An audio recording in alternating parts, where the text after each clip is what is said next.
Diecast, the rhythm.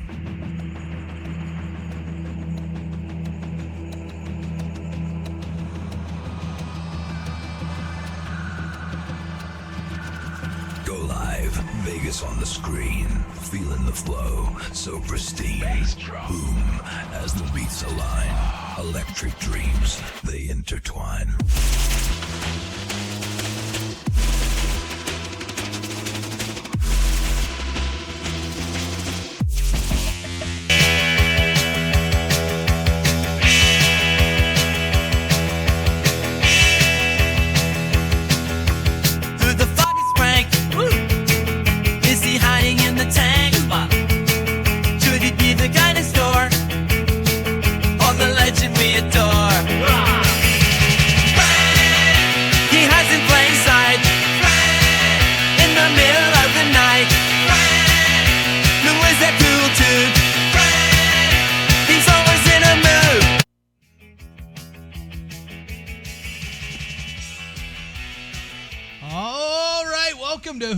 It's Frank here on GoLiveVegas, also on Spotify and the One of Us Comics YouTube. My name is Steve Johnston, the current toy expert on History's Pawn Stars and one of the owners of One of Us Comics here in Henderson.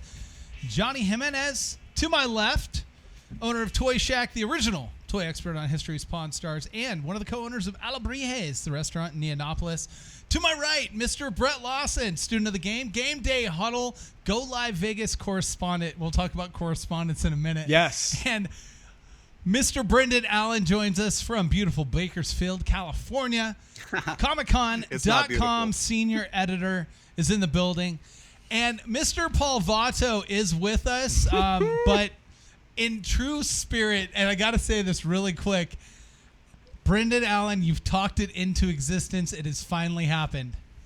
You have actually gotten your wish of an episode of the podcast where Paul cannot actually talk. Pigs are flying. But he's not there. He's there. Mr. Paul Vato joins us from, did you say Van Nuys, California? He's somewhere out in Cali. The creator of the Vato coin, comedian Paul Vato, the Kamasusha, a pitchman for Dave & Buster's, and our friend, Mr. Paul Vato. Paul, you've got your 30 seconds. Apparently Let's a hear look-alike. Thank you. And let's not forget our also pitchmen for the 3 clubs where we host our weekly show, the Team Comedy USA, which we're doing a weekly show after this show, Monday nights, 7 p.m. to midnight. So come on out if you're in Hollywood. And I'm not in Van Nuys. I'm close to Van Nuys. I was there a couple weeks ago hanging out with the Real Cowboys, spelled R-E-E-L, which are older actors that are in the film industry that usually play cowboys or stuntmen. It was such an exciting weekend. I'll have to tell you all about that. But I'm currently in Bel Air, so a little bit different than Van Nuys. Posh. A lot different. Born and raised. Well, no, but he says he's in Bel Air, but Brett and I both know that he's actually corresponding from North Korea. Yeah. Due to a certain resemblance on the hair. We found new likeness for Paul Vato. Now, have we seen the beloved dictator and Paul Vato in the same place at the same time? I'm just saying. Not at all. Which tells me that there's a movie to be made. Geopolitics just got flipped on its head. Oh, for sure. Yeah. And to that, I have to say, Anyang Hase no. You have not seen the two of us. But Paul joins us as well, so we're excited to have you. We got Brett Lawson is going to join us here for this first segment, and really because it's a somber moment in the world of Who the Is Frank and the people involved with the broadcast here. Yesterday, we received the news yesterday morning that a friend of the program, a very good friend of Johnny's, Sabu, the classic legendary wrestler, WCW, ECW, WWF, like he's involved with all kinds of stuff, passed away yesterday, and we learned of his passing. Actually, Johnny and I were in the office yesterday and had a discussion about it in the morning. He was a staple at the Nerd Bar. He really was supportive to the team there, especially with the micro wrestling and everything around wrestling, because the Nerd Bar really kind of encompasses a wrestling fan and really like has a pity for it. And Jonathan Brashada, who owns the place, is a big wrestling fan, right? So he's got a lot of people that come throughout, and we see RVD there often. We've got other wrestlers that come join all the time. Had incredible run at WrestleMania out here in Vegas, and that actually is important because Sabu performed his final match at that event. So they actually had a ring that was outside there in Neonopolis. No, it was at the Palm. Or at the Palm, sorry. And he performed his final match at that event. And, Johnny, I know you were incredibly close to Sabu. This is very, very hard, and it hits hard to home. But for you and for Johnny at the Nerd, Sabu was more like a brother.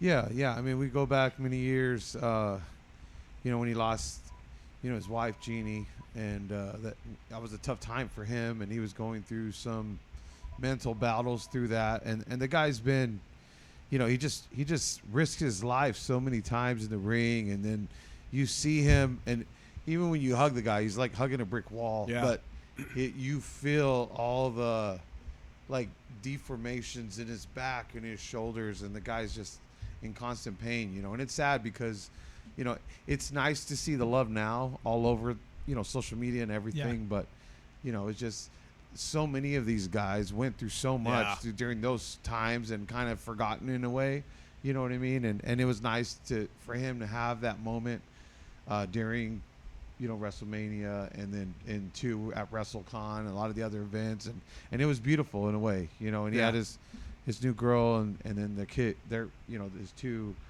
she had two kids, and they were around, and he was great to them, and they'd come by the store, and it was great, dude. And they really love Sabu, and it's just tough, man, just to see the whole thing full circle and see what the guy went through and how he struggled.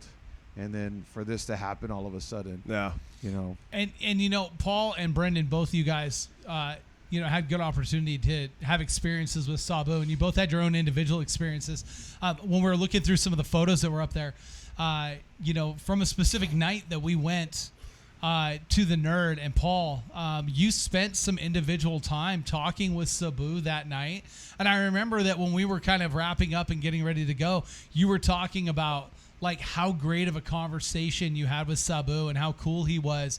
And he was that way with fans. But I mean, again, you came into the circle of being brought in with, the Johnnies brought us in, and everybody got to meet Sabu. And I had met him a couple of times before, but that night was really cool because for me, he sat there and he was talking about how appreciative he was of the Johnnies to me, about how that some of the times where he had his down moments, they had been there for him. And I know, Johnny, you have stories on it. But Sabu and Paul, you had a really good conversation that night, Paul. And I would be remiss to not give you the opportunity to discuss your experience that night with him, because I thought that was pretty cool. Paul's frozen.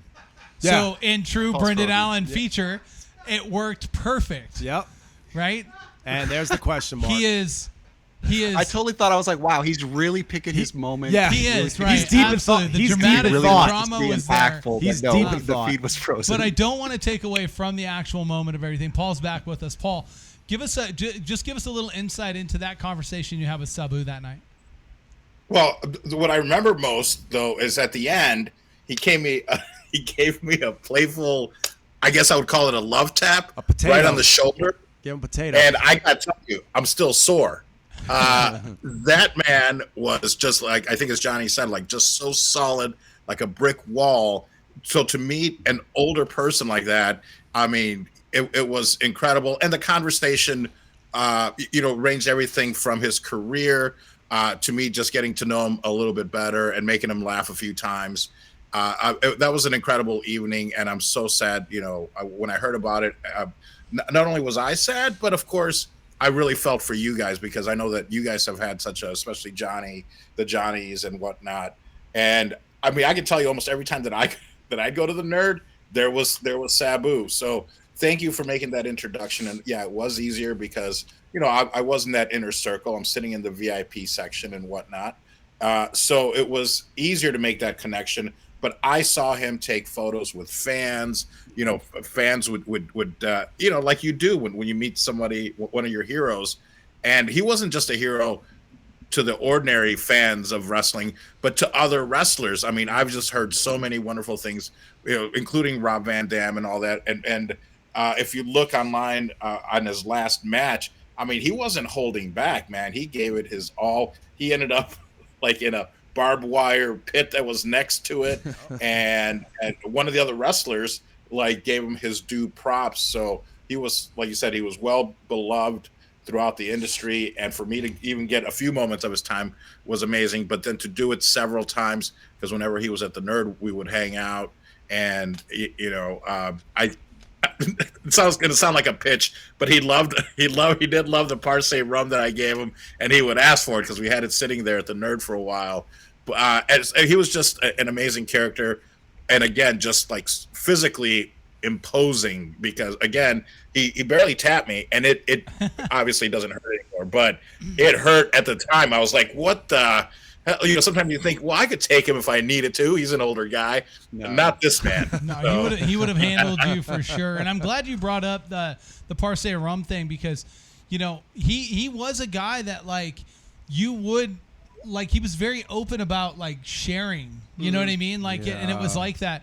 And so what he was doing was he was just sharing with Paul. To him, it was, he's sharing that with him. I remember there was a time, maybe one of the first times that I met him, Johnny at the Nerd had got me a whiskey, right? And Sabu's like, what are you drinking? I go, well, Johnny got me this whiskey. And he goes, well, Johnny, get me what our friend's drinking, right? And he wanted to have that same whiskey with us, right? And I thought that was cool. And it's funny, but we had him at the grand opening as well. And both Brendan and Paul were there. And Brendan, you had a really interesting exchange with him. And let me preset this up. Part of the reason that Brendan came to the grand opening, besides to support Johnny and I, was because Sabu was making an appearance. And he wanted an opportunity to meet and talk to Sabu. And he came down early, and he met him when he first came in the door, and actually kind of acted as a handler for him that night and was real helpful with Sabu. Yeah. And you got to build quite the rapport with him, Brendan. Yeah, no, we had a good time, and the thing you had your cameraman there, and I'm sure this will come up in the episodes of 60 Day Comic Shop, but we started talking about professional wrestling, and we were across the room, and Sabu heard us and came over, and he was kind of quiet, listening to what everybody's input was, and then all of a sudden, you could not shut this dude up. He was just talking about this guy and how he worked with this, and there's such invaluable experiences to hear somebody candidly speak, because it's not kayfabe. It's just off the cuff, and he's talking about, real people and how they're working with each other and supporting each other and taking care of each other in the ring and outside of the ring. And it was a surreal experience, because, one of the things too is, you were talking about how beat up his body was, because he really gave everything to professional wrestling. And there was something that fell on the floor. It was a pencil or something like that. And he was trying to grab it, and he kept trying to grab it with his hand, but he couldn't get his fingers to just wrap around the thing. And it's, for as strong as he was, and for as much as like Paul Vato still bruised from that punch, like just the dexterity of doing this and picking up a pencil was beyond him at that point. Yeah. And he was in so much pain. And so, it's one of those things where you see him and you appreciate the things that he's done and what he's done for the community. But it's also really sad to see some of the guys who have done so much, and to see their bodies breaking down so much, and he wasn't even that old. He was only 60 when he passed away a couple days ago. So it was really cool to sit with him. And one of the things that kept happening is every time I did something for him, and I was glad to do it, because they're there to see him, and they're there to see some of the other celebrities you have there and stuff like that. And I was just kind of there. But every time I ran and got him a bottle of water or something like that, he would sign another picture for me. Yeah. So I ended up with a stack. I've got 15 signed Sabu pictures from the grand opening, because that was his currency on that day, as he was signing the pictures and handing me a new signed picture every time I did him a favor that day. It was pretty funny. Yeah, and again, you acted like his handler, and that was great. And Brett, we talked about it a little bit on the Gameday Huddle. Yeah. But you, as a wrestling fan, really had some interactions and also appreciated Sabu as a wrestler. So from your standpoint, a lot of us, we built some type of relationship with him. Mine was casual, but still, he was, I remember when we were talking about the grand opening and him coming out, him pulling me aside and saying, hey, I want to be at your guys' grand opening, like that design. And that was big to me, because he could have easily had that conversation with Johnny, Right. but he pulled me aside and said, "Hey, I want you to know I want to be there." But your experiences with both as a fan and then interactions with him. Absolutely. And that's what's so interesting, because it's so cool hearing this, because I get it. Where we are today and, in the world of professional wrestling, professional wrestling media, I get it. The death of kayfabe, the shoot interview, the podcast, a lot of it goes against the mystique of it all. But at the same time, because of that, you get those genuine interactions where we've never had someone who bridged those two worlds together, who created that gap between them. And that's why the rivalry against Taz, the build up to that, was monumental for ECW. The different matches, the innovation,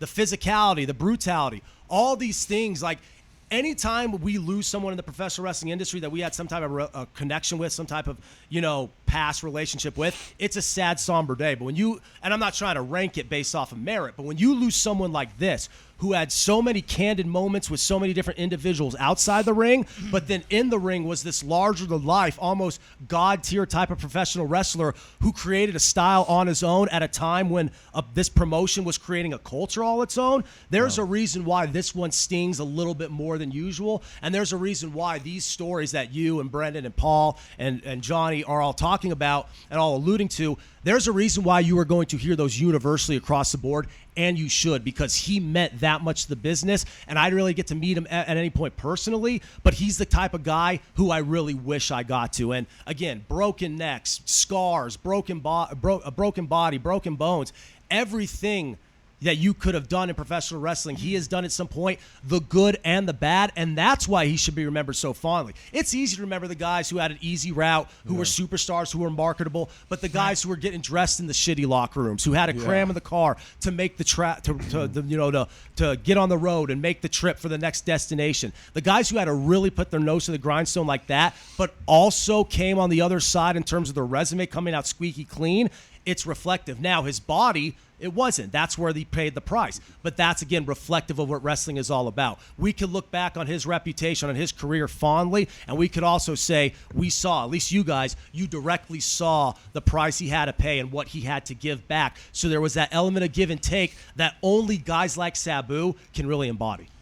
Well, and Johnny, you brought up the point that, a lot of today, you started to see a lot of the wrestling world like really talking about him and his impact on them. That some of your favorite wrestlers, like, he was one of their favorites to wrestle with, for, and against.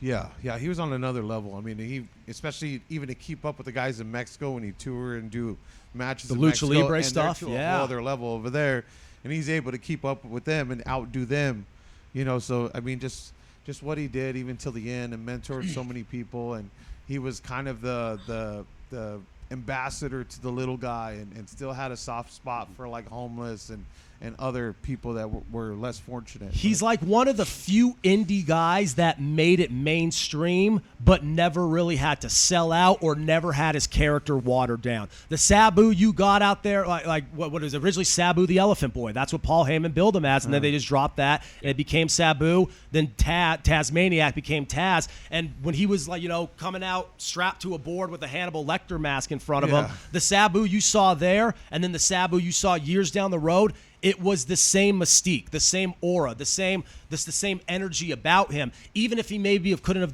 performed the moves the same way, that you got that same exact feeling, and you thought every time you saw him, no matter how beat up he may be, that he could perform a triple jump moonsault or a Arabian face crusher. Like, he was always the guy where the second those lights went out, you knew the show from this point onward is different. Yeah, and then too, what's great. And the thing is he would have done that for 5 guys in the audience, or 50, or 50,000. Great point. It was always the same show. Yep. One point I wanted to make though too is that when you look at the current product that WWE is putting out, Paul Heyman is the guy. Why is Paul Heyman the guy? Because he took Eastern Championship Wrestling, took those guys and made it Extreme Championship Wrestling, ECW, and he built his entire reputation on Sabu, on Taz, on Mikey Whipwreck, on Tommy Dreamer, and there's like 5 or 6 guys who completely made Paul Heyman's career. And the stalwart in professional wrestling right now is Paul Heyman, and it's because of guys like Sabu. And it's so remarkable how the legacy of ECW is. It's almost like something like the Beatles in music. It's like even shorter. They were really around for like 94 to 2001 was probably the main years, and I guess you could say like 95 to like 2000 were probably the glory years before things started going south. And yet it feels like they were around for 30 years because their legacy is still being felt so strongly and so profoundly. It's like it was this major national entity, just like WCW and the World Wrestling Federation. It never really was, but it was perceived like that. And there's a reason why the wrestlers, the talent that they collected during that period and during that Paul Heyman was able to recruit, there's a reason why it to this day it's a conversation all its own. You can't tell the story and the history of pro wrestling, Steve, Johnny. You just can't without Sabu and these guys. Yeah. And the thing is, too, with him, I mean, out here with, Vegas, we're a bunch of orphans, and he was part of our family out here, and even him with Johnny's staff and my staff, and it was a big blow to us. And even what's crazy is my 5-year-old, as many times we'd celebrate birthdays with Sabu, and we go to dinners. And, and she didn't know until WrestleCon. She's like, it's Sabu, and he had his line and all the people, and she ran up and gave him a big hug. And he stopped what he was doing and gave her a hug back. And I said, come on, he's working. And then we go to the next booth, and she saw his figure on the table. Wow. And she's like, that's Sabu. And I was like, yeah, those are his figures. And I think it dawned on her a little bit, like, oh, he's one of those guys. Like, Exactly. And even if you're not immediately familiar, it takes us a couple of clues to realize, oh, okay, it's that guy. This is the guy you've been talking about. This is the guy you've been referencing.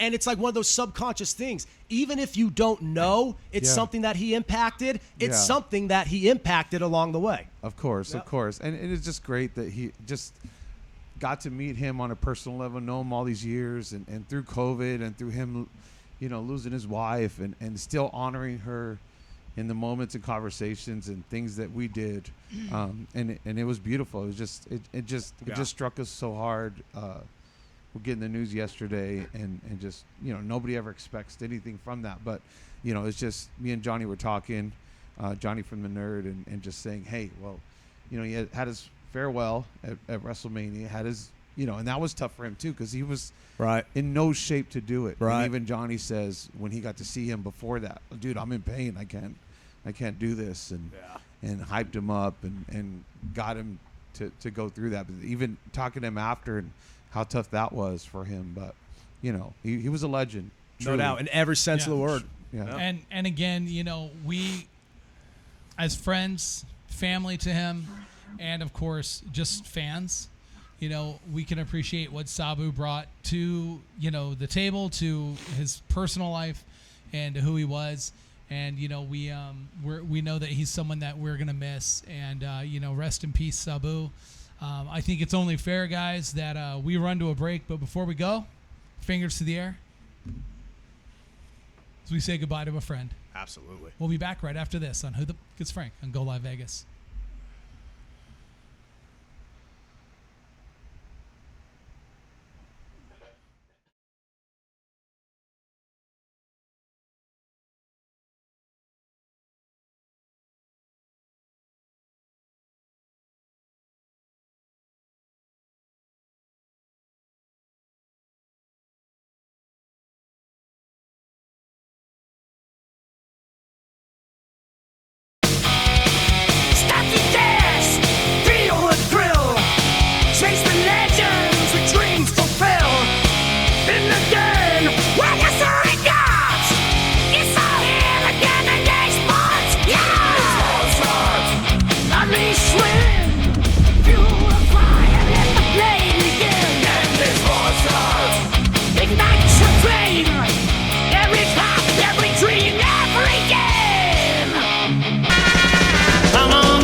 Tuesday.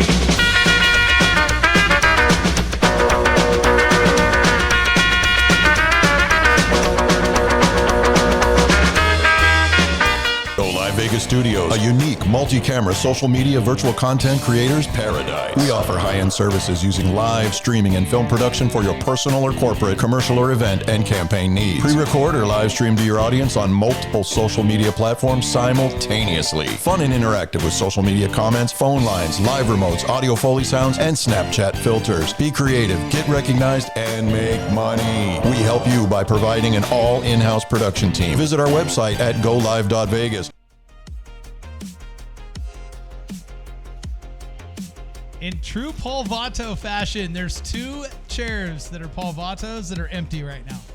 Of course, I wouldn't be surprised. Welcome back to Who the Fuck is Frank here on GoLiveVegas, One of Us Comics on YouTube, and of course Spotify. Thank you guys for checking us out and listening and watching us each and every week here on the program. This segment brought to you by our friends at Voodoo Brewery. We want to thank Voodoo Brewery for their support of the free comedy show every single first Friday down at One of Us Comics in the Arts District, 8 p.m., The Laugh Dimension, hosted by K-Banks. And, of course, we got local comedians come in and give you a reason to laugh. Completely free, fun to do. And, again, thank you to our friends at Voodoo Brewery for helping make that possible. And, of course, we want to talk a little bit about what's been going on in our worlds. And one of the things that I wanted to discuss was, oh my gosh.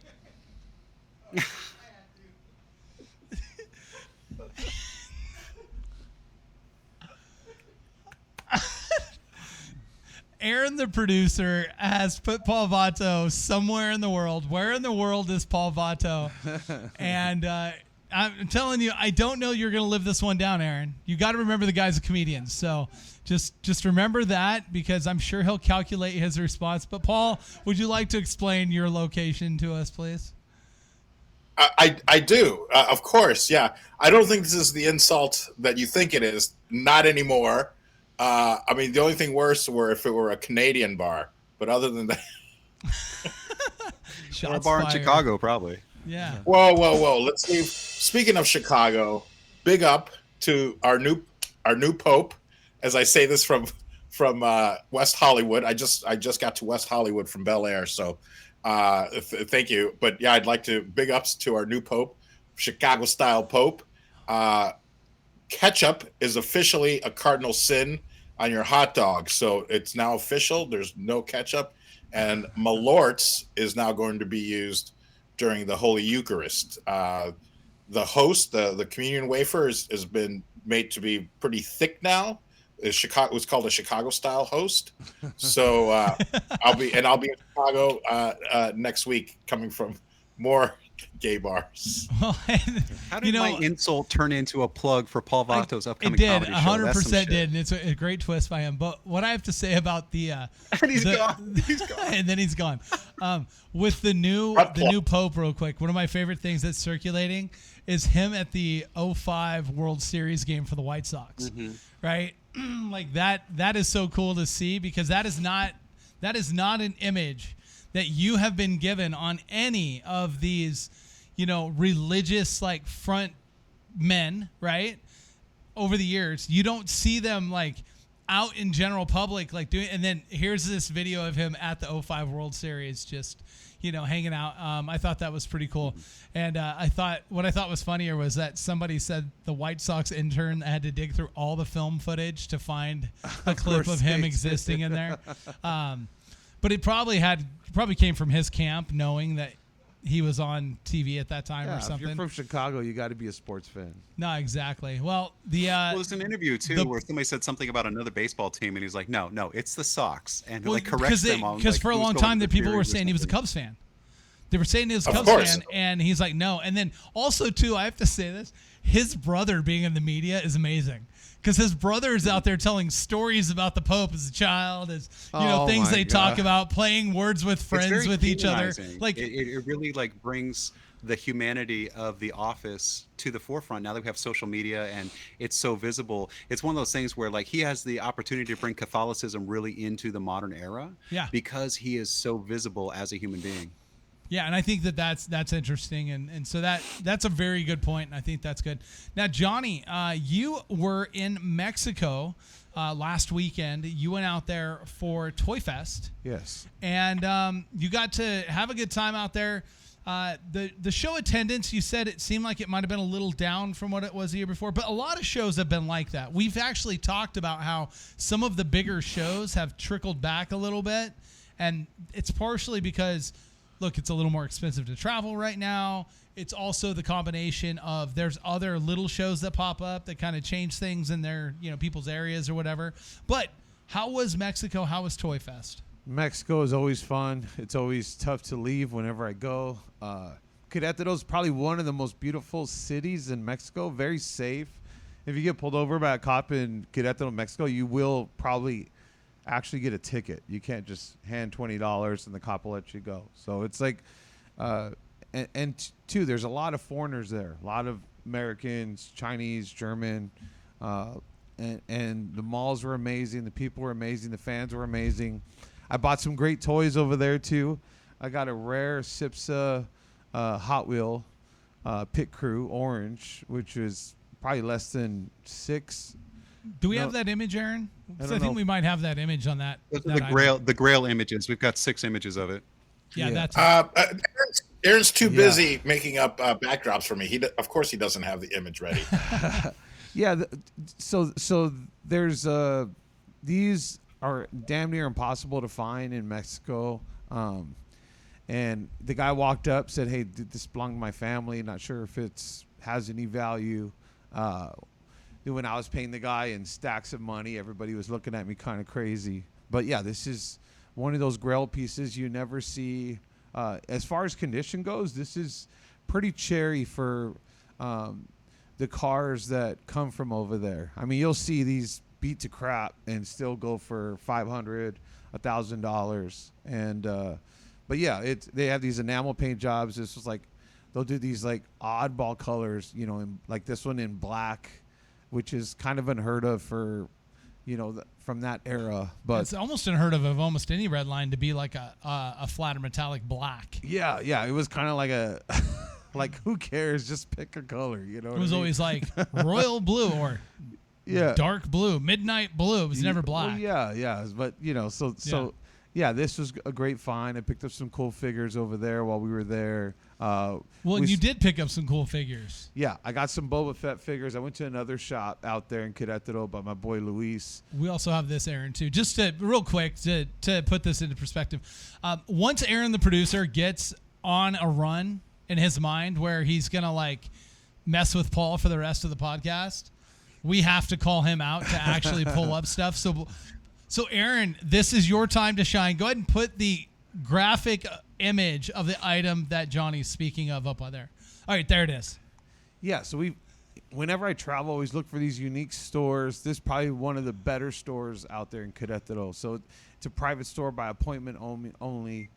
So we were out there to go check out some gems. I ended up leaving with this figure here. Also, Noel G, my boy, we were there together, and he ended up picking up some great stuff. So we're both nerds in that regard, and we kind of check that off the list. And anytime you can buy a Boba Fett figure, you got to scoop it up. So we're really excited. We're going to go back for another event in Querétaro, Super Garage Fest. So they're probably expecting 15,000 to 20,000 people for that event. They're going to have all these high-end cars. I mean, we were driving in these $100,000 cars while we were there from the people from that event. And it's kind of crazy because you don't roll like that in Mexico unless you're connected, but these guys are like, nah, Querétaro's safe. Like, you can do that here. I mean, you can't roll around all over Mexico like that. But fortunately, from where we were, we were able to do that. And it was just amazing. The love.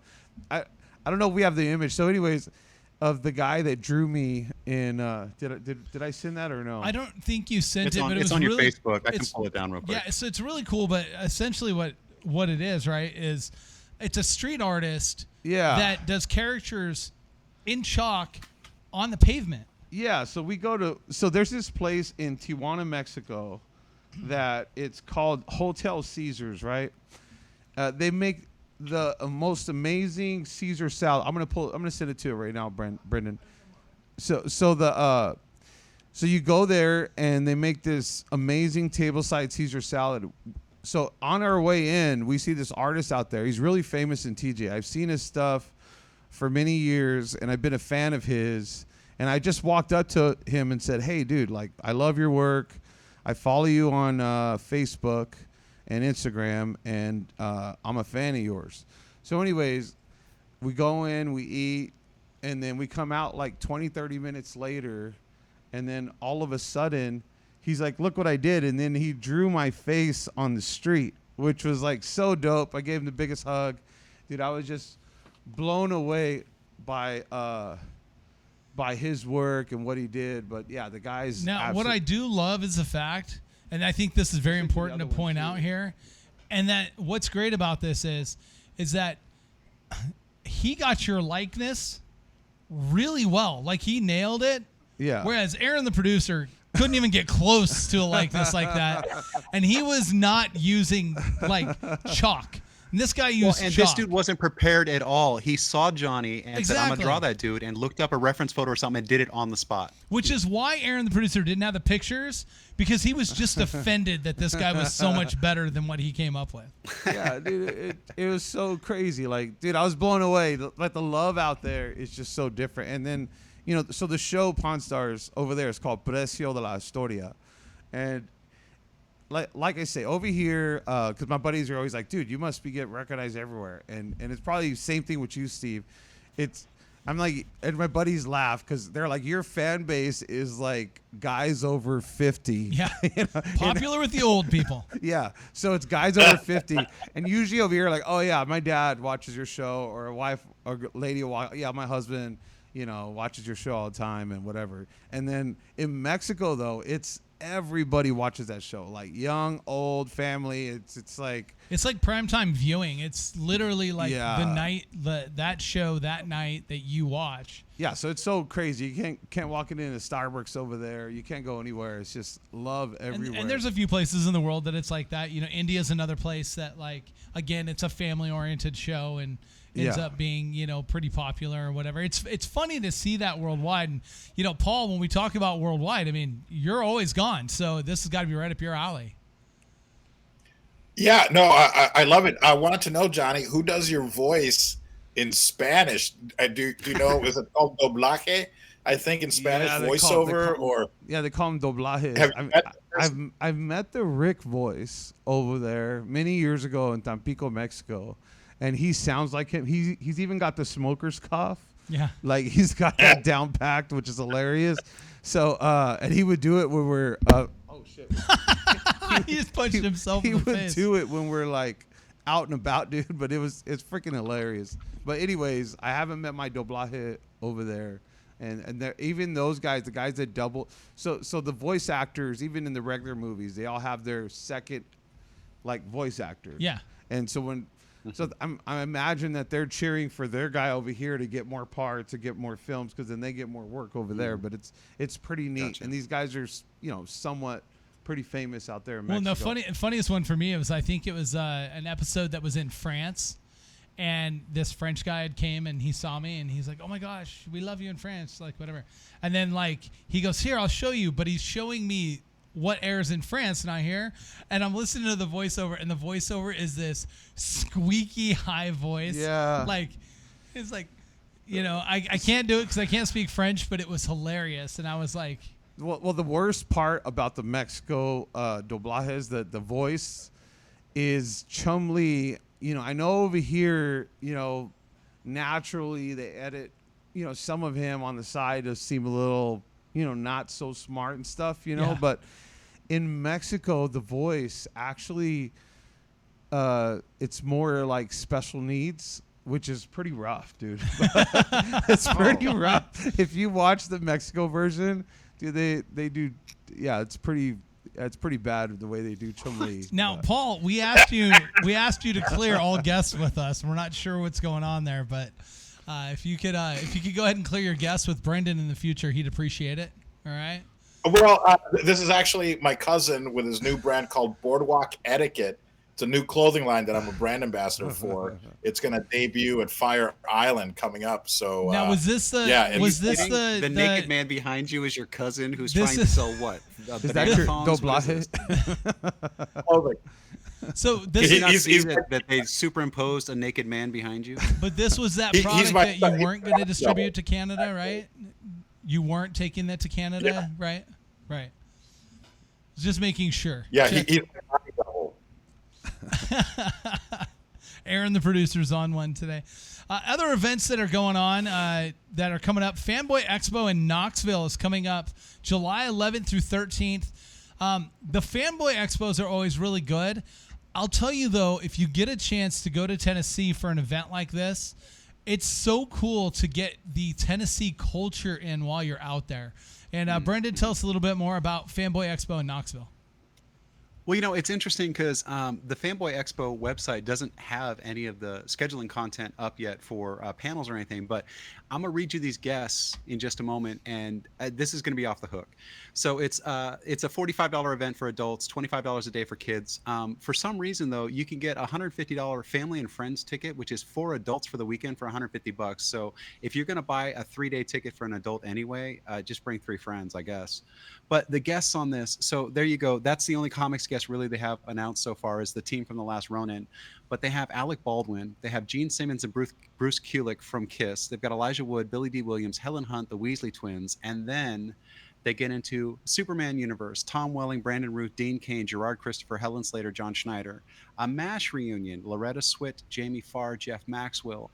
Three's Company reunion, Joyce DeWitt, Priscilla Barnes, Jenna Lee Harrison. And they've got 2 of the blondes there that they tried to replace Chrissy with, but they never quite got that chemistry. So they've got the brunette, and they've got 2 of the replacement Chrissys. They've got stars from the Buffy and Angelverse, James Marsters, Juliet Landau, Julie Benz. There's a Dallas reunion. I don't know who watches Dallas anymore, but Patrick Duffy, Linda Gray, Josh Henderson, Barry Corbin could be there. All 3 of the Blues Clues hosts, Steve Burns, Donovan Patton, Josh Dela Cruz. From Star Trek, they have Bill Shatner, Kate Mulgrew, Will Wheaton. Perfect Strangers, they've got both Bronson Pinchot and Mark Lynn Baker. There they are. And then they've got a wrestling component of this one, too. So Jim Ross and Jerry Lawler are going to be there. This is probably one of the last times you're going to see these 2 together because Jim Ross is getting up there. We've talked about this before. His travel schedule is limited for events that he's doing with AEW and stuff anymore.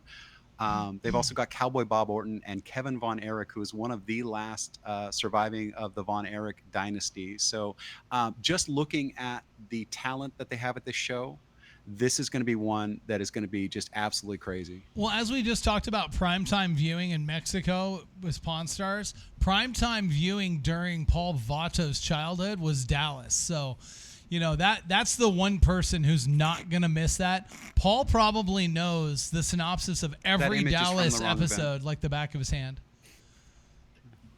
Who shot JR? That's all I want to know. Who was it? But no, this is where it's one of those shows that's just packing in tons and tons of guests. Now, my take on shows like this when they do this and then they charge a high point of entry as they are, right? Because they have to. Right, at $45, it's $150 for 4 adults for the weekend. No, that's not bad. But again, their basic ticket, a single day ticket's $45.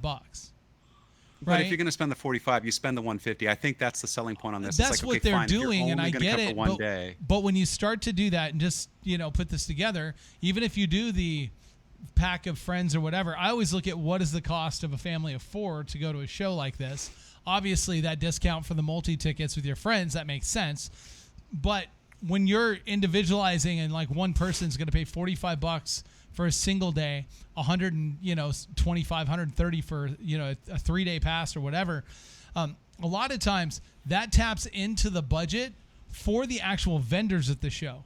And this is where it's my opinion that when you go this heavy guest-centric, you're not caring as much on your vendor experience and what your vendors will be. And that's tough because, it really works to become, quite an issue for some vendors when, before they get to you on the show floor, 3/4 of their budget's been spent. And we've seen that. And that's what happens when your guest list is very heavy centric. And look, I was involved with the show that we produced. We had like 35 appearing guests. And you know what happened? Our show floor suffered because the money got spent on guests. And unfortunately, as a show producer, you do have to consider that because the backbone of you building an event in the first place is that vendor, because the vendor is ultimately going to be the one that comes back year after year. and you need him to have some type of an experience. So I hope they've done, and maybe they've balanced it out well with breaking up days and single day appearances and all of this to be able to lighten it a little bit. But I can tell you from experience, when you find these shows that have big guest lists like this, it does make it a challenge for the vendors. And so I just hope they have something, for that's in place, So I did want to mention, you mentioned that Alec Baldwin is going to be there. And as a fellow actor, I do want to say that I do stand behind Alec Baldwin because I'm certainly not going to stand in front of him. Right. So. Right. Absolutely. I'm not. That pretty good one there, Paul. Also pretty rough. That's for sure. It's hard. Shoot.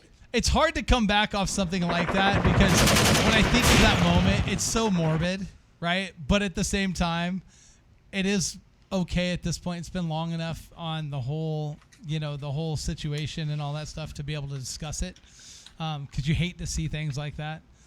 But at the same time, accountability is accountability, right?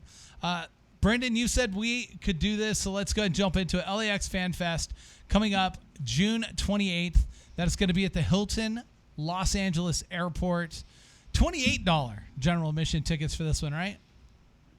So the thing about this one, it's a completely different kind of show. So the other one, they're going to have panels, they're going to have entertainment, they're going to have those things. But this one is very specifically a signing and photo event. So these events pop up all over the place. The booker does 5 or 6 of these a year, and they charge you $28 at the door. And with $28, you get a signature or a photo with Ahmed Johnson, which, but $28 gets you through the door. And then they also have Bret Hart. They have Hollywood Haley J. She's in OVW. She was on a show, The Wrestlers with Netflix. She was there with, who's the guy, Al Snow. Al Snow is on that one too. They have X-Pac, Greg Valentine, Conan, Dustin Rhodes. They got a bunch of professional wrestlers. And this event purely exists to rub elbows with the professional wrestlers, get a signature, get a photo, and move on to the next one. So people will go to these ones and spend $400 or $500 in the signatures. But there's no content. So it's just all the wrestler appearances that are happening. And I think it's really funny on this one. He popped up the FanFest images for FanX that we were just talking about. But in the FanFest images, they've got Charles Wright on there.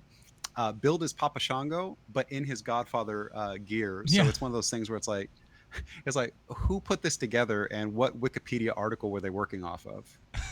It's a good question to ask. You do then see that happen often. In fact, I think I'm guilty of it years ago of putting up a couple of credits for somebody that actually weren't the correct credits for them, and I had gotten bad source. So that was definitely it. But again, these are the correct images. And again, Aaron, the producer, what happens is, look, he doesn't really pay attention to what Brendan sends over. He just grabs all the images and then just starts firing them off whenever. And he's like, they'll talk about it. Like, he's got it. And again, we've taken Aaron's mic from him this week. We're not allowing him to have his microphone this week. No defending himself whatsoever. You done messed up, Aaron. We definitely don't want to let him have any rebuttal, but hopefully he'll improve it. In fact, I'm going to see how well he improves it. We're going to go to a break. When we come back, we're going to talk about the new comic books for the week. So Papa Shango in the lower right-hand corner, it says Papa Shango. That's Charles Wright. It also says Godfather, but he's in his Godfather gear with Papa Shango underneath him. Okay, and now we're going to go to a break, if that's okay with you, Brendan. All right, we'll be right back here on GoLiveVegas. This is Who the Fuck is Frank? Patty's the worst. Comic-Con.com, your daily comic convention online. Insightful reviews, previews of the comics, toys, and games you need to know. Delightful chats with luminaries from around the geek spectrum. In print, on video, and everywhere in between. The show never stops on Comic-Con.com. Stop the dash! Feel the thrill! Chase the legends with dreams fulfill! In the game, where the story gods! It's all here again and they sports! Yeah! Let me swim! Fuel the fire and let the play begin! And this monster ignites your flame! Every clock, every dream, every game! Come on down to the Voodoo Bar.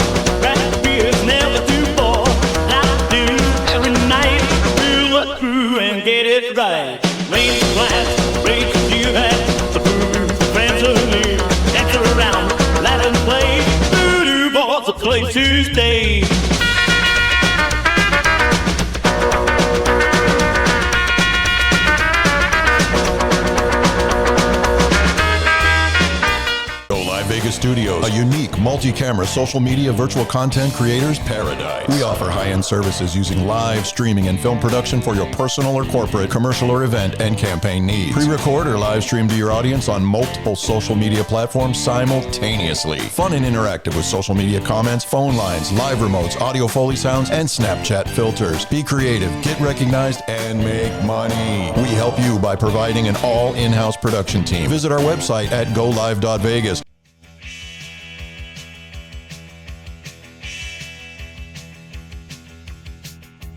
And staying consistent on every break, both Paul Vato chairs are also once again vacated, coming back from this break. And this portion of the show is presented to you by the Nerd Bar at Neonopolis there in Fremont Street here in Las Vegas. Visiting Las Vegas or you're local, make sure you stop by the Nerd Bar. Say hello to Johnny and the team there. So much fun, lots of things to do, and of course, lots of great events all the time. So make sure you guys plan on stopping by the Nerd and seeing them there. Once again, 450 East Fremont Street. They're in the Fremont Street Experience, Neonopolis. The Nerd Bar, make sure you stop by and see them. We're going to get into the new comics of the week because there's a ton of them. And this one, highly anticipated. Anything that DC does that says absolute right now is massive. An absolute Batman 8, the first full appearance of Mr. Freeze. Yes, sir. First full appearance of absolute Mr. Freeze. Gotham is in the grasp of Mr. Freeze. Batman is in the fight of his life against this icy new threat. But in the end, what terrifying truth will be unearthed about Arkham and Joker? I like that there's the snow on the cover and everything. And then I know there's a variant cover as well, and I think it's the Bruno Redondo variant. Can you put that one up, Aaron? Yeah. So, yeah, this one, this cover's cool, but the Bruno Redondo, I don't know what it is about negative space, but I really like it when they do stuff like this. And I know that there are some things that you can nitpick about this cover, but I think this is a really solid cover for a variant. This is very cool. And when you noted this in the show notes, I went and looked at this, and I was like, yeah, that's a very, very cool cover. I love when they get creative like this. Yeah. This is always a fun thing. Johnny, this Absolute line's been going pretty crazy. Yeah, it's probably one of my favorite things that's come out in the last even 5 years, I want to say. This has been super hot. And to me, the fact that, I can connect with him being a garbage man and all that stuff. I mean, to me, that's, I don't know. It won me over immediately. And, that happened to Paul Vato years ago, right? When the comedian got, to the forefront. Or where he finds. So Paul knows exactly what that feels like. Yeah. All right, next up, Enter John Universe Special 2025, number 1. Right. So what they basically did is they took the one shots from New Comic Book Day and they just put them all in one piece right here. So it's got a cool cover. If you went to Free Comic Book Day, you might have picked up G.I. Joe, Transformers, and Void Rivals. Here they are all together. That's basically it, but in a collected form with a different cover on it. And it's one of those collector things. I think this is more of a collector book than it is a reading book, just because those other books were out and those could be acquired and could have been acquired to read. So this will be a little bit more of a collector book. I love the upper portion of it. I hate the G.I. Joe portion of this cover. I get that may be the character, that's encompassing it for G.I. Joe or whatever, but it's very static. G.I. Joe doesn't have a lot of real world vehicles. All the vehicles have something that really defines it to be G.I. Joe. And this is literally just a Jeep. Like someone drew a Jeep that doesn't exist in G.I. Joe and then put an army guy in front of it and then decided, hey, let's really make the Transformer portion look really cool.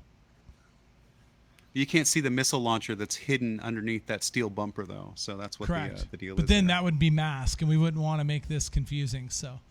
Nice.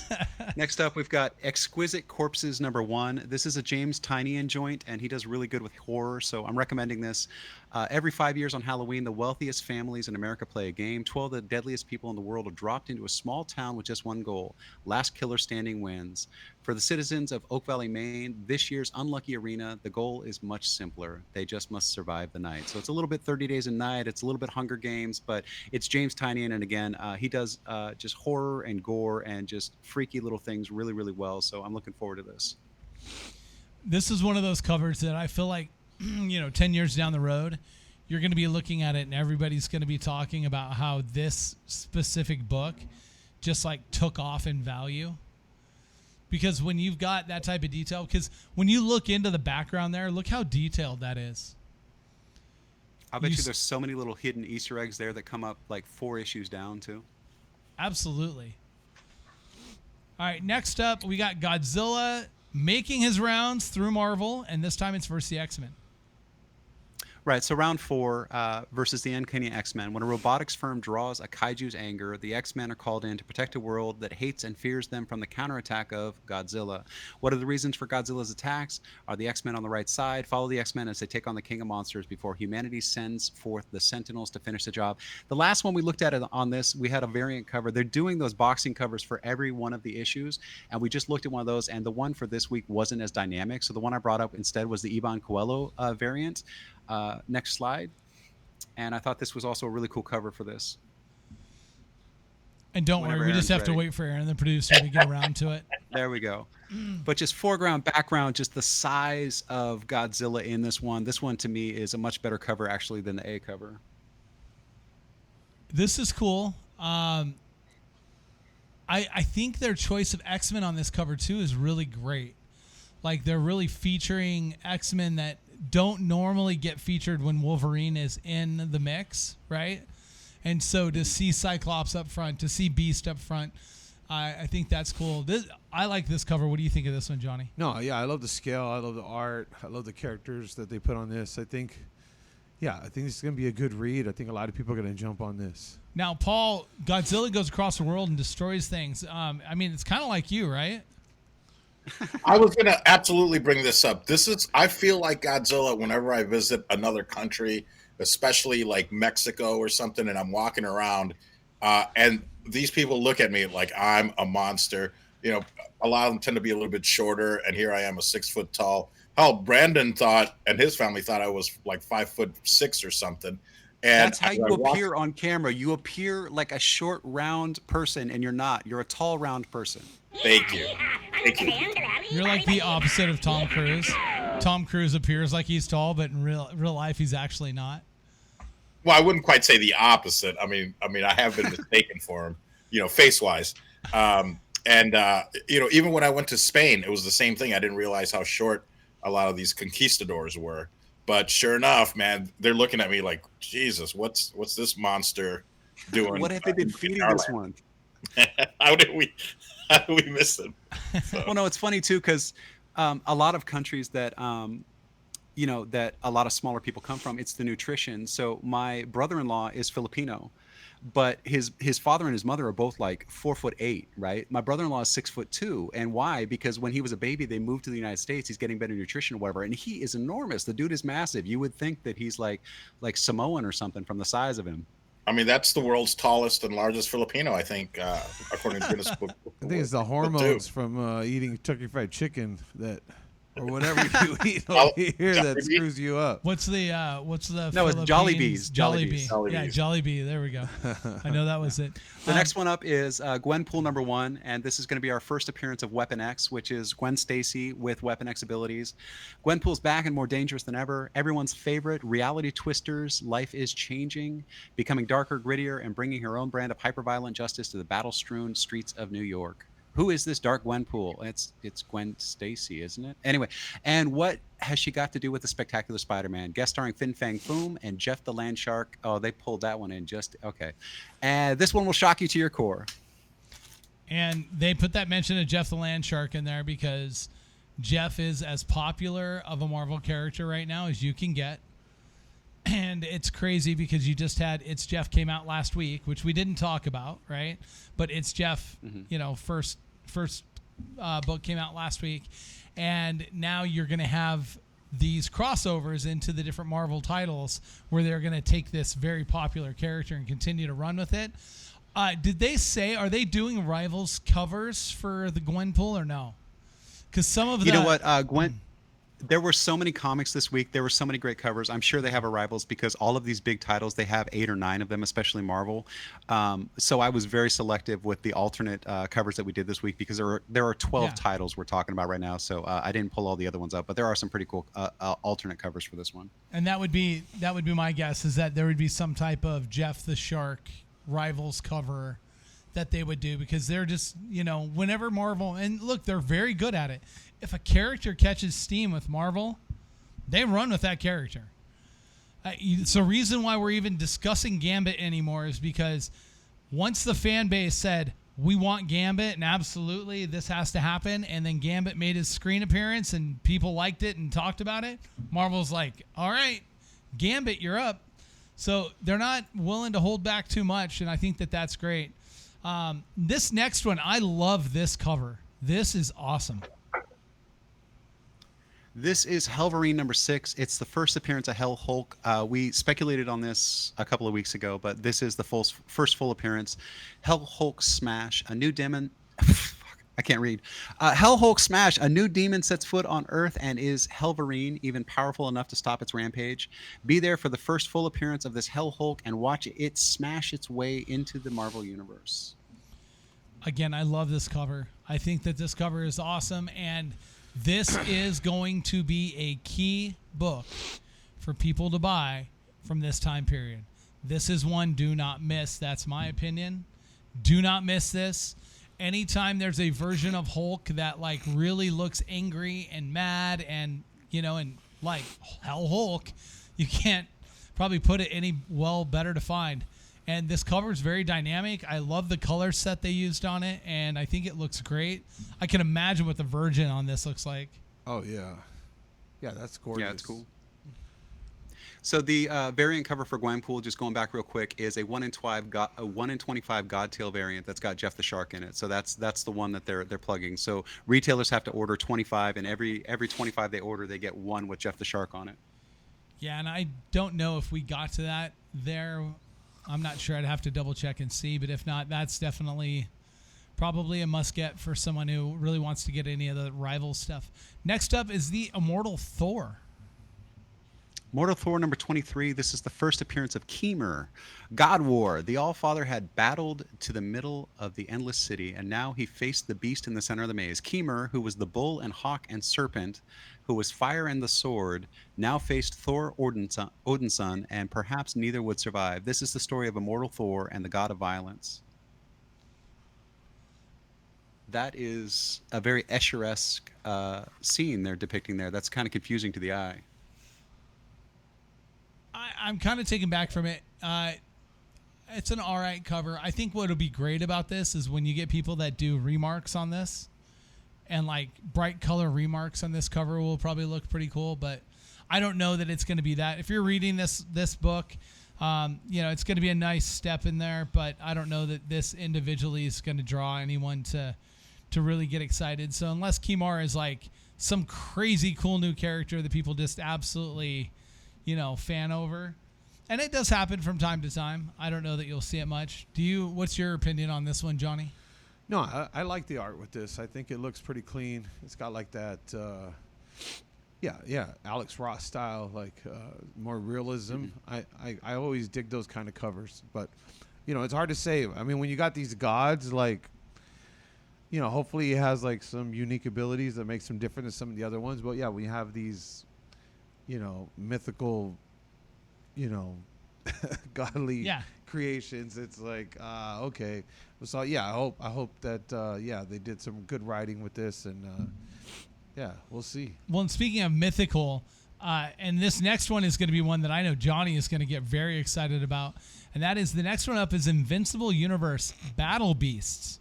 It's the first ongoing Battle Beast series. Dude, that's just which is shocking. Which is shocking because this one's been around for a minute. But the best new, and then in parentheses they have not quite, superhero series in the universe. Cursed with an unquenchable thirst for violence, Battle Beast searches the universe for one warrior mightier than him, and a glorious death his only reward. This one is a Kirkman joint, and Ryan Otley is working on it with him.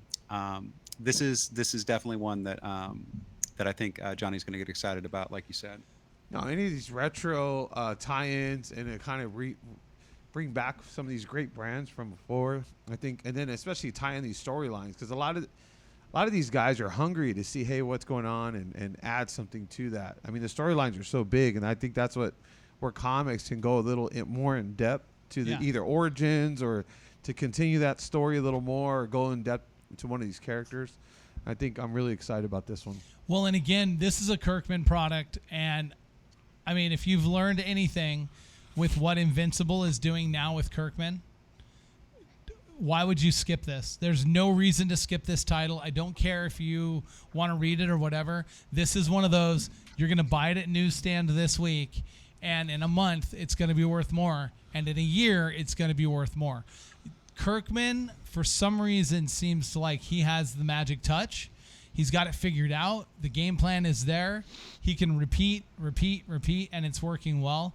I like this cover. I think this is a win. I think this is a must-pick-up book of the week. In fact, I would argue this is probably my second must-pick-up book of the week. We got one a little farther down the list here we'll get to. But the next one, Miles Morales Spider-Verse, number 33. It's the first appearance of film.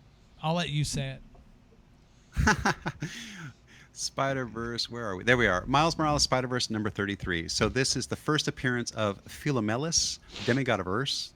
Earth. The first appearance of Pyrrha, demigoddess of water, and the first appearance of Powerlift. So they're tripling down on the first appearances in this one. It says Warcry leads the new heralds of Ares into battle. Spider-Man's first task as spider god Anansi's herald, battle to the death against Anansi's ancient enemy Ares, the god of war. So they're bringing in a lot of mythology, world mythology here, because Anansi is African mythology, and then they've got the Greek stuff going on there. But basically they're throwing Spider-Man up against everything in the world, and this is the result. Sometimes when you get these multi-first appearances, Johnny, they have a tendency to either be really good or not good at all. But it's Spider-Man, right? Yeah, all the Spider-Man. I mean, they always hit the mark when it comes to a lot of these new characters, especially in the Miles Morales line. I mean, it's been pretty hot. It still is very relevant. So I think this is going to be good. And again, it's Miles Morales, it's Spider-Man. Now, my number one book for the week, right? My number one book for the week. Whoa. I had a variant for this one. You have a variant for this one. Where's the variant? Because I don't see the variant. Morales oh, yeah, no, we do. Okay. Go to the variant because that's going to tie in. And then. This is what I love when they're doing Spider-Verse and Venomverse. Oh, wait, no. Am I on the wrong book? I'm on the wrong damn Correct. book. Never mind. So I'll go ahead and lead it in. This is the book that I highly encourage Spider-Verse versus that Venomverse. you guys buy this book this week, Spider-Verse versus Venomverse. This is the book of the week, in my opinion. But listen to all of these first appearances. Before I even get to the solicit, first appearance of Yelio, a new symbiote. First appearance of Venom Mouse. First appearance of Venomizer, a.k.a. Katie Power. First appearance of the Team Spider roster: Spider-Man, Spider-Prowler, Spider-Ham, Recluse, Weapon 8, Team Venom. Oh, sorry. And then the Team Venom roster is Venom, Agent Venom, Viking Venom, Spider-Clan Venom, and Yelio. And the solicit says Spiders versus Symbiotes. The Arachnid War is here. With the fates of Spider-Verse and Venomverse hanging in the balance, these eight-legged warriors will stop at nothing from protecting their people. Stop at nothing from protecting. Yeah, that doesn't make sense. Or die trying. Will Spider-Man and friends succeed in protecting the web heart, or will Venom and his symbiotic comrades prove that the hive mind fights for its own survival? Again, I think that this is going to be one of those books that could be very, very big down the road, and I think it's going to be very big off the newsstand. I know that the variant covers on this have already started fetching secondary market prices, and it's not even out yet. Like this one here. Go ahead and show that, Aaron. Is this Yelio? That's the one. That's the Leslie Lyrics Lee variant. This cover is amazing. Wow. Like this is where you get a character that is introduced that people are like, oh my gosh, this is big, you know. And if she's got any type, or it looks like a she though, right? If she's got any type of real, I like that they left it ambiguous. It could be male or female. You can't right. tell from that image. Yeah, it's very hard to tell. But again, if this character has a really strong story arc, this could be a big making into a whole new, like, symbiote into the Spider-Man universe that could be massive. So I hope it is, because we could use that right now. Spider-Man's as strong as ever, but if you bring something new in like this, it's really, really big. This could be massive for like comic books in general and the whole Marvel universe, because this will end up being a whole crossover, tie-ins, all that stuff. And I believe there's like a 1 in 100 Virgin variant of that cover. So that's an incentive. Yes. Yeah, and that's crazy. I mean, this cover is amazing. What I was about to say when I was talking about the wrong book is that, it's really cool whenever you bring in the Spider-Verse and Venomverse, because everybody loves the characters on there. And they did a roll call on the original cover. The cover A has just a roll call of all the symbiotes and all the Spider-Men, and that's awesome. But then you look at the variant cover and you're like, holy shit, like it looks like Yelio, it looks like a new character, and that is a dope-ass cover. So the thing is, like, as much as I love the roll call covers, this one is just so much better, just so much more collectible, and just so much cleaner for like framing or getting signed or getting slabbed. This will be one of those books that whatever variants you have in stock as a shop, people are buying one of every cover. And I'm going to tell you right now, I'm already telling our staff, it will be one of each cover per customer on what we have in stock, because otherwise people are going to come and try to buy 4 and 5 copies of a cover. Yeah, that character's called Lyrics, right? Lyrics, yeah. No, Lyrics is the artist that drew the cover. That's Yelio is the new character. What's the name of that character? Yelio. Okay. Yeah. Very, very cool. I mean, look, this is the book of the week for me. The rest of this list is cool, which is just one book, but it is. And the final book on this list is Supergirl #1, debut of the new Supergirl costume. Yeah, and I hate this cover, so I go ahead and throw the other one up to start with. That's the art term variant. It's the good one. But this is basically just going back to Supergirl. It's the debut of the new costume. The Maiden of Might returns in an all-new series written and illustrated by Sophie Campbell. There's a whole bunch of Superman talk in the solicit, but it is exactly what you would expect from this. This is Supergirl coming back. She's got a new look. She's going to have a new attitude. It's Supergirl for a new era, and this cover is way better than the A cover. I don't know why they even put that one out. This cover, much better. I get where they're going. They're trying to make Supergirl sexy, because it seems like all the Supergirl stuff never really does well unless she's like kind of brought up as being like sexy. And so that's where they're shooting for here. That the first cover, the A cover, looks I don't know. It's just cartoonish. It's just so basic and simple, and it's Saturday morning. What do you think on these, Johnny?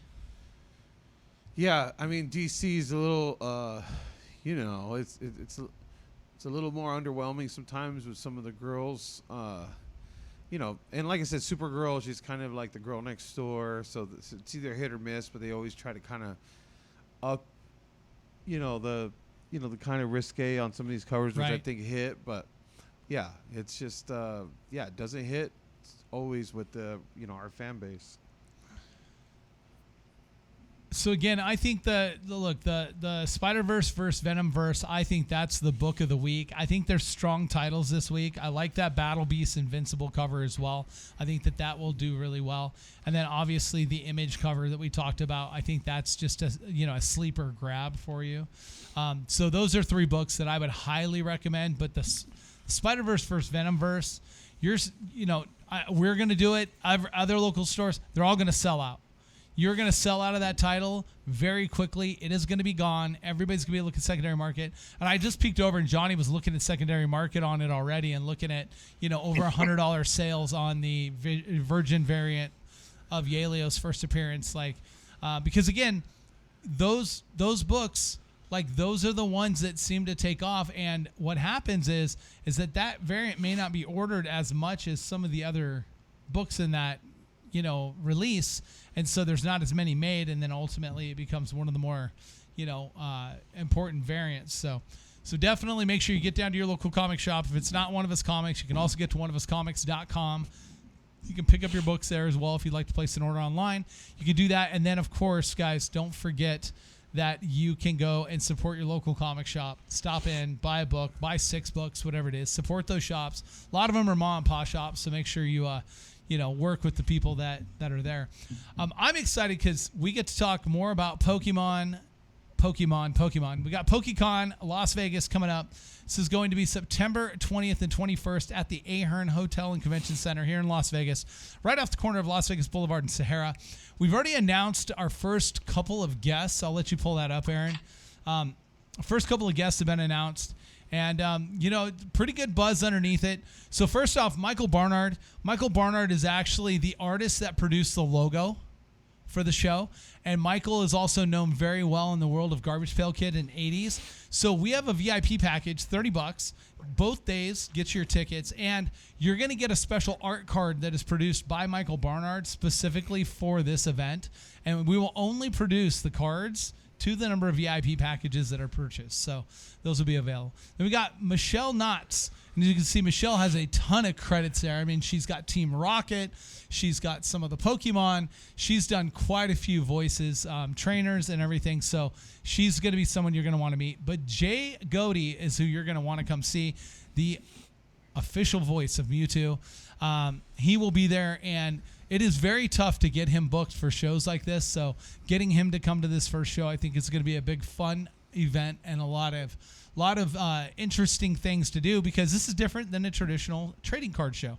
You're going to have a lot of activations, games that you're going to be able to play, things that will be fun for the family, and of course, the pricing and everything is pretty inclusive, and it's a great location.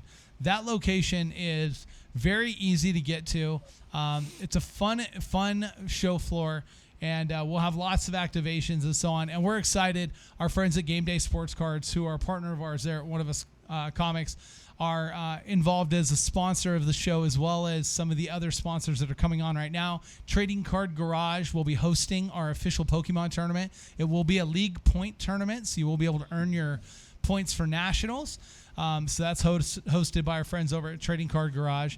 And then, of course, us at One of Us Comics and Toy Shack, we will have involvement in the show. In fact, we have a promo that's going to start this week, which will be a lot of fun, which is we are going to be hiding Pokemon cards all throughout the Las Vegas Valley.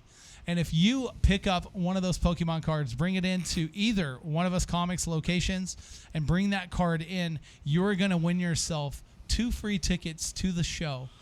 Just by picking it up. We'll let you know exactly where we're going to be, but you won't know until we pop the reel up on Instagram. So make sure you're following PokeCon LV on Instagram. That'll be your chance to be able to find out where we hide those cards, and you will be able to win tickets, not just buy them, and you're going to get a free Pokemon card out of it. Who knows what card we'll do? I'm not sure, but we'll get something out there, and those will be provided by us at One of Us Comics. So again, we're excited to do that. PokeCon LV coming up. Don't miss it. Guys, Frank sent me a text. Oh, sorry. Aaron, the producer, now wants to be timely with something that's very important, apparently. Brendan forgot a comic book, I was told. Brendan didn't forget shit. This is some AI crap that he's doing on his own. This is not.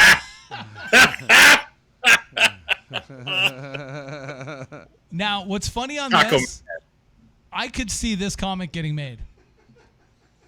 Vato's Tacos. Let's go. Like, by day, the purveyor of Vato's Tacos, but at night, he's the guy that eats all the tacos, then fights crime. Imagine the kid reading this. Mom, what's Parse rum? Mom, when you go to the store, can you get me some Parse rum? Apparently, when you drink it, you become a superhero like Paul Vato. And then I got to go to the arcade. I do like the 25-cent price on there. That's a nice little drop-in for the nod to the Dave & Buster's video game concept. That's very well placed. Aaron, the producer, I'll give you some credit here. Where you failed so miserably with Johnny, you hit a home run here. I think we can make this. I think we can make this comic happen. Is there a variant? I think. Look, Brendan. I think you've got some friends. Let's see if we can find a writer that can tackle Paul Vato superhero. I don't know. That's not He's a hard not comic to write. It's just the same story over and over again. Every issue just has a different cover on it because he just says the same shit. Yeah, but he goes to a different city each time. Yeah. So yeah, I love it. Look, Paul Vato's comic coming to a comic shop near you soon. All right. Frank sent me a text. Said Mother's Day has come and gone, and now it's time to be with the mother of all business. The weather's heating up. So are your goals. May might bring bloom of spring, but you've already moving in the fire of summer. This is your time to sprint, soar, and shine. While others sweat the pressure, you thrive in it. The sun doesn't slow you down. It fuels your drive. You're not just surviving the heat, you're commanding it. You're leading the charge, turning up the volume and setting the pace. So lace up, level up, and light up, because the heat is on, and you were born for this moment. So let's surge forward with unstoppable energy. You've got this. Wait. Who the fuck is Frank?